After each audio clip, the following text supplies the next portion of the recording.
बेने सिंह जी ये कह रहे हैं कि भाई देखो तुमने 40 फोटो दिखाई, देखो उसमें क्या। तो ये बेसिकली दंगाई का पहले धर्म देखना चाहते हैं, जो पहले कश्मीर में होता कि आतंकवादी का पहले मतलब आर्मी के ऊपर सवाल उठाती थी ये लॉबी कि आप घर में घुस रहे हो, पहले ये देखो कि तख्ती पे क्या नाम लिखा है फिर अंदर घुसो। अब वही चीज दंगाइयों के साथ, भाई कर्म देखोगे, वो पत्थर फेंक रहा है, आप कह रहे हो पहले उसका नाम देखो, मैं कह रहा हूं पहले जो वो कर रहा है वो देखो। विनय सिंह स्वरे भाई, आज देखिए मैं हरा रंग पहन के आया हूं, कुर्ता शर्ट, इसका मतलब ये है कि आज मैं पाला बदल रहा हूं। नहीं तो अनुराग भदौरिया तो कंप्लीटली ग्रीन। मैं उन्हीं के साथ, उन्हीं के पाले में चला गया, खान साहब के पाले में चला गया। पाला बदलने का मतलब यह है कि मैं तो ये मांग कर रहा हूं कि जो उपद्रवी पकड़े जाएं, हिंदू पकड़े जाएं तो भारतीय संविधान के हिसाब से उनके ऊपर कार्रवाई हो, और मुसलमान पकड़े जाएं तो उन पर सरिया के कानून के हिसाब से कार्रवाई हो। सरिया में जो लिखा गया ना कि हाथ काट लो, आई फॉर एन आई, उनका अलग अलग चीज काटने का है, तो जो मान लो कि जिस तरीके से उपद्रव में है उसे उसी तरीके से बीच चौराहे पे सजा दे दो। मैं तो अब इस मत का हो रहा हूं भाई कि आप ही की बात चलिए सही है, मन में आप तो ये पाले हुए हैं ना कि सरिया एक्ट लागू कर दो भाई। जो पकड़ा जाए, जिस धर्म का, हिंदू पकड़े जाए, दूसरे धर्म वाले पकड़े जाए, भारतीय संविधान के धाराओं के हिसाब से कार्रवाई करो। मुसलमान पकड़े जाए तो सरिया के कानून के हिसाब से कार्रवाई कर दो भाई।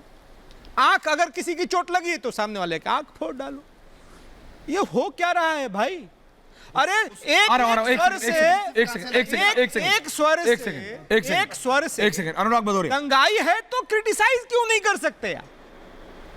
उसमें ये सरकार, वो सरकार, ये धर्म, वो धर्म। अरे यार ये चश्मा उतारो भाई, खराब मैसेज जा रहा है, दुनिया भर को खराब मैसेज जा रहा है। अनुराग भदौरिया जवाब दे रहे हैं। मैं बोलूं जी ऐश्वर्य, देखिए कहते हैं ना, पहले तो होश छीन लिए जुल्म सितम करके, दीवानगी का फिर मुझे इल्ज़ाम दे दिया। ये भारतीय जनता पार्टी ने सबसे पहले तो देश के अंदर में ये नफरत और घृणा की राजनीति फैलाई। यही तो हैं वो लोग जो हमेशा विकास की राजनीति ना करके समाज के अंदर में नफरत की राजनीति करते थे, और इनके जो नेता नफरत के बोल बोलते थे उनको रोकते नहीं थे। चाहे आज केंद्र में बैठे हुए एक मंत्री हो, चाहे दिल्ली के सांसद हो, किस भाषा शैली का इस्तेमाल किया था आपको याद होगा।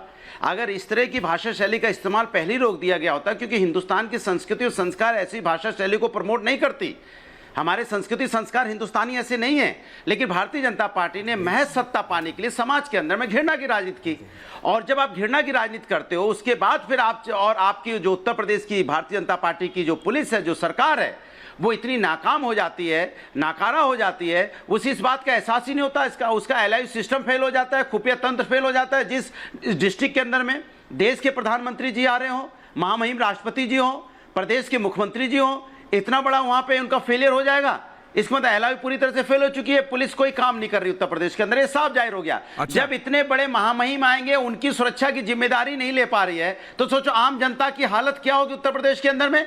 तभी तो उत्तर प्रदेश के अंदर में पुलिस की जो घटनाएं बार बार सामने आती हैं, चाहे ललितपुर की घटना हो, 13 साल की बच्ची को किसने मारा, उसके साथ अन्याय किसने किया, सॉरी उसके साथ अन्याय किसने किया?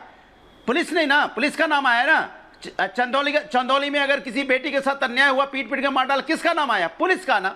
ये पुलिस का नाम क्यों आता है बार बार? हाथरस में जब अन्याय हुआ था, बेटी को आपने रात के अंधेरे में जला दिया था, उसका अंतिम संस्कार कर दिया था, किसका नाम आया? प्रशासन और पुलिस का। जब विवेक तिवारी को गोली मार के हत्या कर दी गई, किसका नाम आया? पुलिस का।